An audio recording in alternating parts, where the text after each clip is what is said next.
भारतीय संस्कृति में सत्संग का बड़ा महत्व है। अनेक साधक महर्षि रमण के साथ भी सत्संग किया करते थे।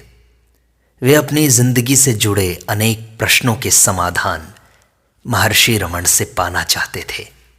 कुछ साधकों ने अनेक प्रश्न महर्षि रमण से पूछे।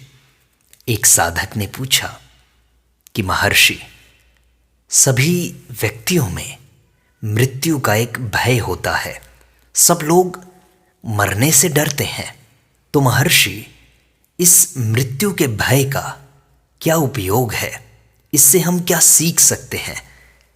तब महर्षि ने कहा, निश्चय ही मृत्यु भय सब में व्याप्त है, परोक्त भय से कोई लाभ नहीं, क्योंकि मनोसंचित वासना अभिभूत मनुष्य प्रकृति जनित मृत्यु का पात्र बनता है। यह भय मनुष्य को वैराग्य की ओर प्रवृत्त नहीं करता, अतः वह इस विषय का अनुसंधान करने में असमर्थ रहता है। वह इस शरीर की नश्वरता को नहीं जान पाता, वह इस आत्मा की अमरता को, इसकी सत्यता को नहीं जान पाता। तो महर्षि, आप सब लोगों को बिना भेदभाव के यही उपदेश क्यों देते हैं? मेरा उपदेश क्या है? प्रत्येक मानव में विद्यमान अहंकार का मरण अवश्य होना चाहिए। उसे इसका चिंतन मनन करना चाहिए। इस अहंकार का अस्तित्व है अथवा नहीं, बारंबार यह मनन करके मनुष्य सुपात्रता की ओर अग्रसर होता है। महर्षि, मृत्यु तथा पुनर्जन्म के मध्य कितनी अवधि रहती है? अवधि न्यूनाधिक होती है, परंतु ज्ञानी इन परिवर्तनों से मुक्त है। वह परम पुरुष में विलीन हो जाता है। ऐसा बृहदारण्यक उपनिषद का प्रमाण है। एक मत यह है कि मृत्यु के उपरांत प्रकाश का मार्ग ग्रहण करने वालों का पुनर्जन्म नहीं होता, किंतु तमिस्र आगामी जीवों का सूक्ष्म शरीर में कर्म फलोपभोग के पश्चात जन्म होता है। लोग ऐसा मानते हैं, यदि पुण्य पाप समान है तो मृत्यु के पश्चात अविलंब यही पुनर्जन्म हो जाता है। पुण्य अधिक होने पर सूक्ष्म शरीर स्वर्गगामी होकर पुनः यहां आकर जन्म लेते हैं। पाप के अधिक होने पर जीव नरक में जाते हैं तथा उसके उपरांत पुनर्जन्म लेते हैं। योग भ्रष्ट पुरुष के संबंध में भी ऐसा ही जानो। शास्त्रों में यह सब वर्णन है। वस्तुतः न जन्म है न मृत्यु है। मनुष्य अपने स्वरूप में यथावत रहता है। सत्य यही है। महर्षि, आसन क्या हैं और क्या वे जरूरी होते हैं क्या? योग शास्त्रों में अनेक आसनों का प्रभाव सहित वर्णन है। बिछाने के आसन व्याघ्र चर्म कुश आदि हैं। यौगिक आसन पद्मासन सुखासन आदि हैं। इनका उद्देश्य क्या है? आत्मज्ञान। मैं देह हूं, देह को स्थापित करने को आसन चाहिए। यह भूमि है।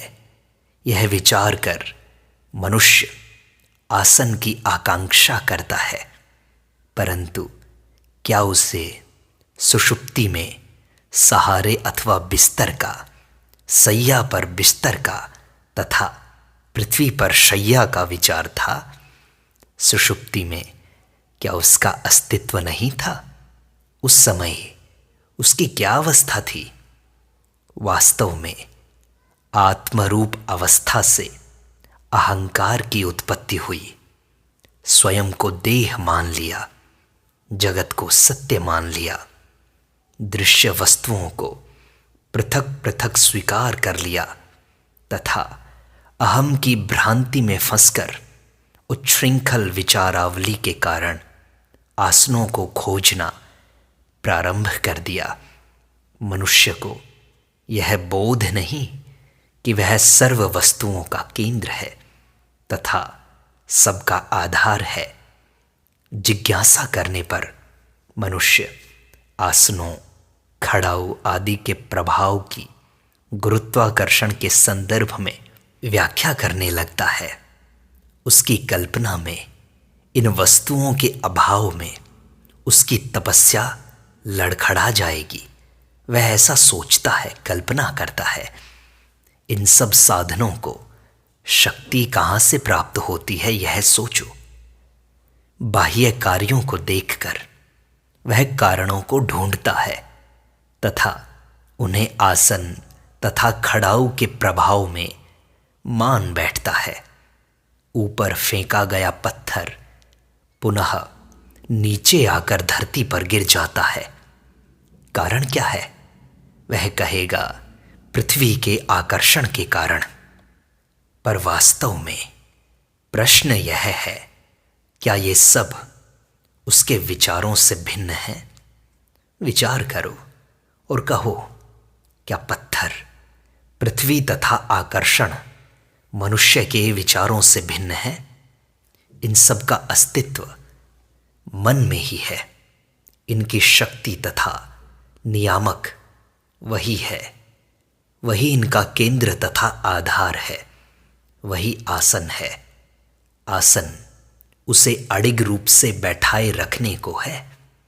अडिग रूप में वह निज वास्तविक अवस्था के अतिरिक्त कहाँ तथा किस प्रकार रह सकता है?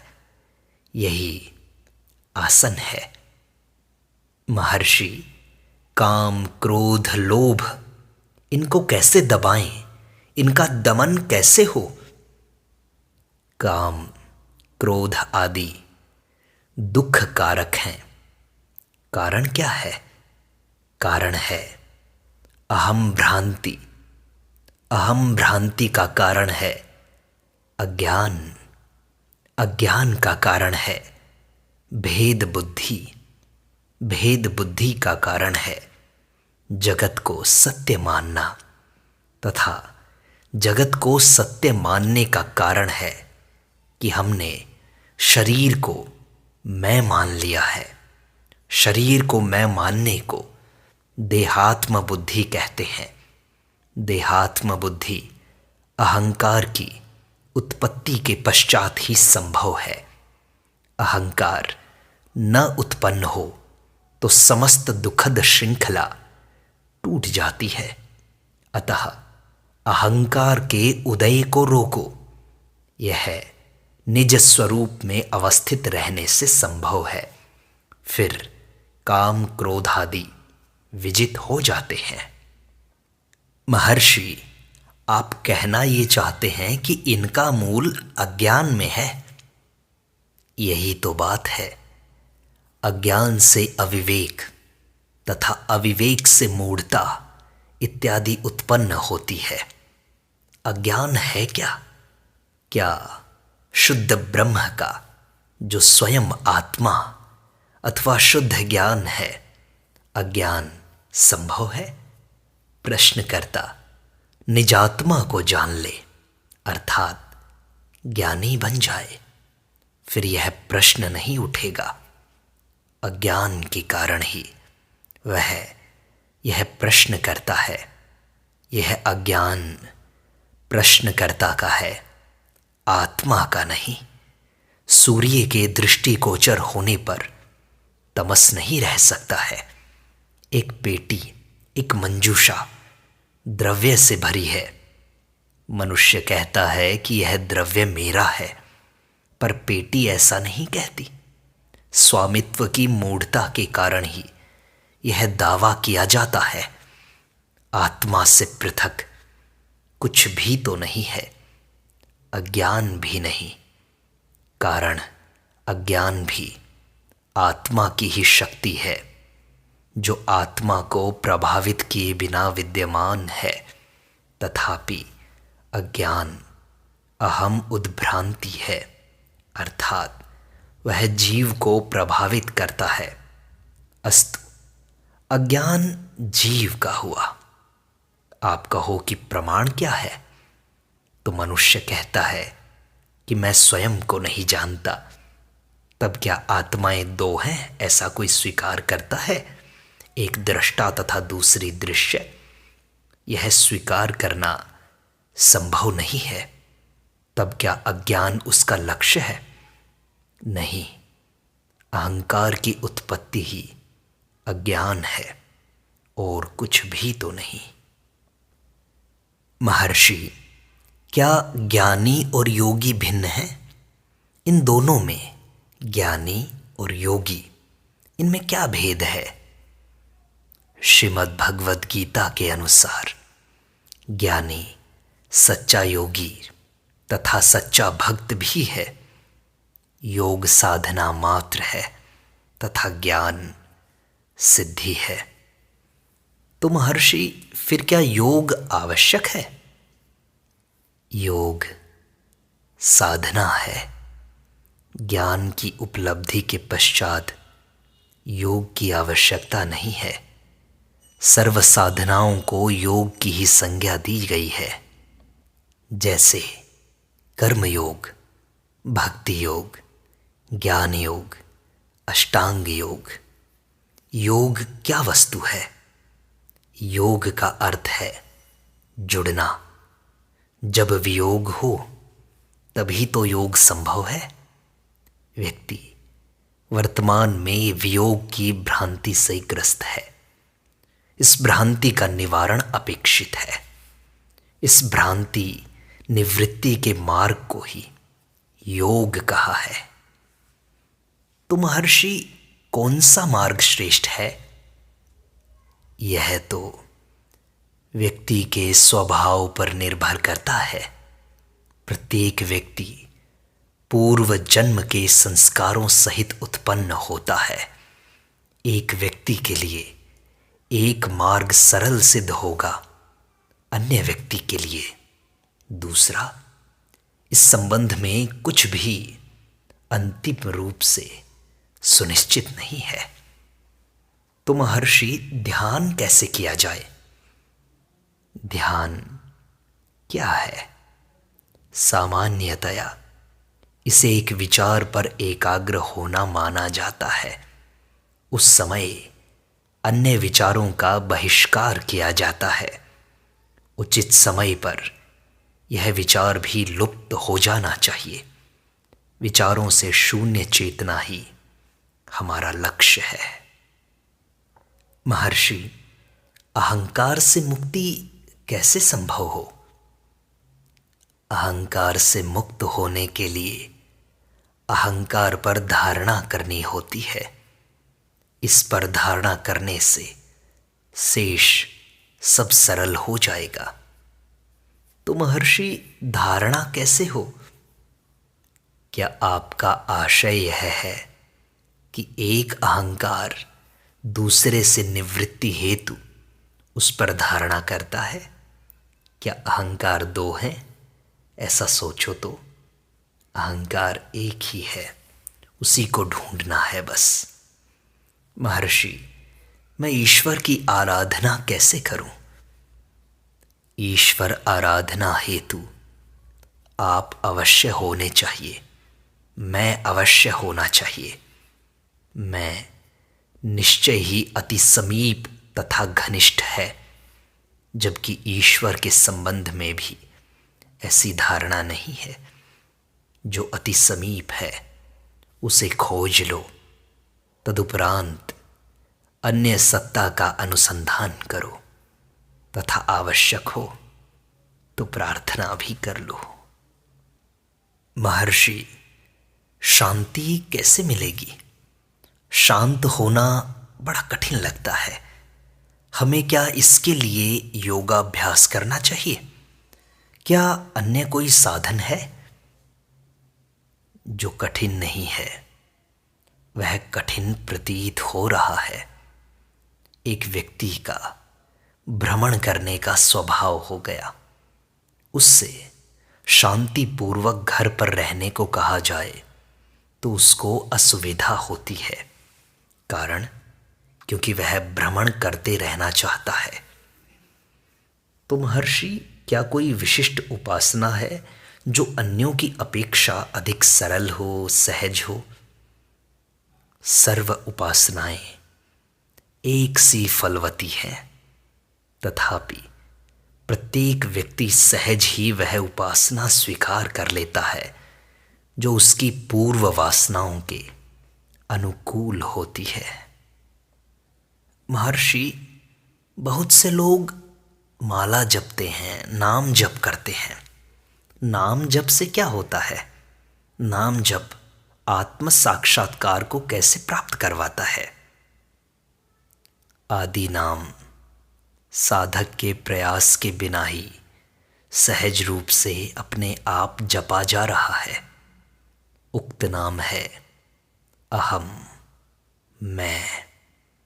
किंतु जब यह व्यक्त होता है तो अहंकार के रूप में होता है। वाचिक जप जब मानसिक बन जाता है तथा अंततो गत्वा नित्य स्पंदन में बदल जाता है, तब जाकर शांति प्राप्त होती है।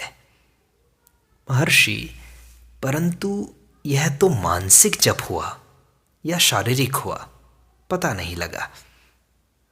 मन अथवा वाणी आत्मा बिना कार्य करने में सक्षम नहीं है। महान मराठी संत तुकाराम दिन के समय समाधि में रहा करते थे तथा रात्रि में जनसमूह के साथ कीर्तन एवं नृत्य किया करते थे। वे निरंतर श्री राम नाम का उच्चारण करते थे। एक समय वे शौच क्रिया करते हुए राम राम का उच्चारण कर रहे थे। एक पुरातन पंथी पुजारी को पवित्र नाम के अशुचि उच्चारण से बड़ा क्षोभ हुआ तथा उसने तुकाराम की लांछना करके उन्हें शौच आदि के समय मौन रहने का आदेश दिया। तुकाराम ने कहा, जो आज्ञा, कह मौन साध लिया। तुरंत ही तुकाराम के रोम रोम से राम नाम की ध्वनि उत्पन्न होने लगी तथा पुजारी इस उच्च नाद से भयभीत हो गया। तब उसने तुकाराम से विनती की कि नियम आदि सामान्य जनों के लिए होते हैं, आप जैसे संतों के लिए नहीं। महर्षि, कहा जाता है कि श्री राम कृष्ण को अपनी इष्ट देवी काली की मूर्ति में जीवन स्पंदन प्रतीत होता था। क्या यह सत्य है? जीवन की प्रतीति श्री राम कृष्ण को ही होती थी, अन्य व्यक्तियों को नहीं। जीवनी शक्ति उन्हीं में से निस्सृत थी, उन्हीं से निकलती थी। यह उनकी स्वयं की जीवनी शक्ति थी जो बाह्य रूप से व्यक्त होती थी तथा उन्हें अंतर में आकर्षित करती थी। मूर्ति में जीवन होता तो सभी को प्रतीत होता। वस्तुतः प्रत्येक वस्तु जीवनमय है, यह तथ्य है। श्री राम कृष्ण के जैसे अनुभव अन्य भक्तों ने भी तो किए हैं। महर्षि, आप कहते हैं कि हर जगह जीवन है, फिर पत्थरों में जीवन कैसे संभव है? वे तो जड़ हैं, अचेतन हैं। संपूर्ण ब्रह्मांड जीवनमय है, तुम पत्थरों को अचेतन बताते हो। यह तुम्हारी ही स्वचेतना है जो अचेतन का निरूपण कर रही है। अंधेरे कक्ष में कोई वस्तु खोजनी हो तो दीपक से ढूंढी जाती है। प्रकाश से वस्तु की उपस्थिति अथवा अभाव का ज्ञान हो जाता है। कोई वस्तु चेतन है अथवा अचेतन, यह जानने को चेतना की आवश्यकता है।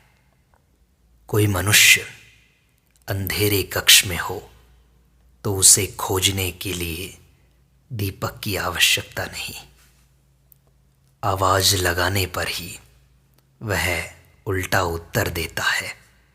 उसे निज अस्तित्व सूचित करने हेतु दीपक की आवश्यकता नहीं होती।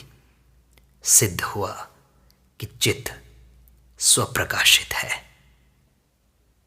महर्षि, मन को अच्छे मार्ग पर कैसे रखें? अभ्यास के द्वारा।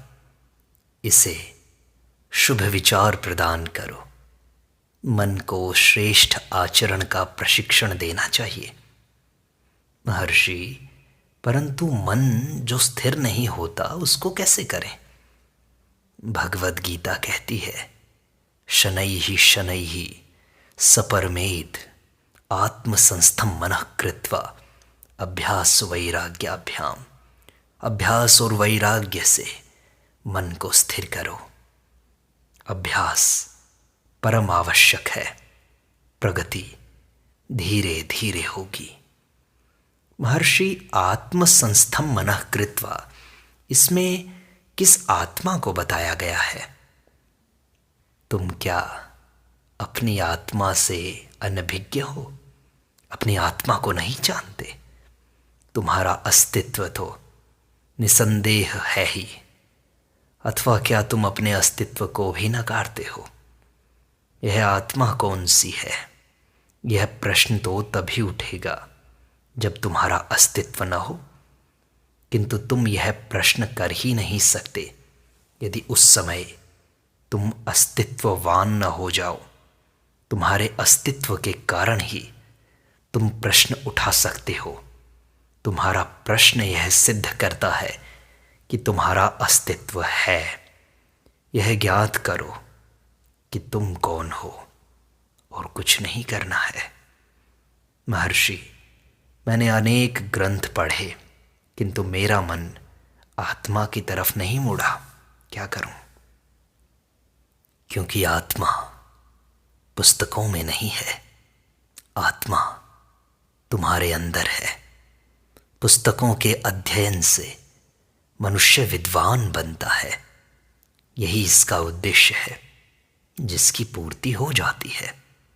लोग पुस्तकों के पढ़ने से विद्वान बन जाते हैं, परंतु आत्मा पुस्तकों से नहीं मिलती।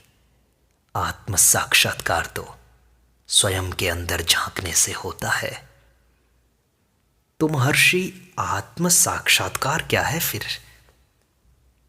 तुम ही आत्मा हो और साक्षात भी तुम ही हो। तुम्हें साक्षात में कार लगाने की जरूरत नहीं है। इस प्रश्न से ऐसा लगता है कि तुम स्वयं को अनात्म मानते हो।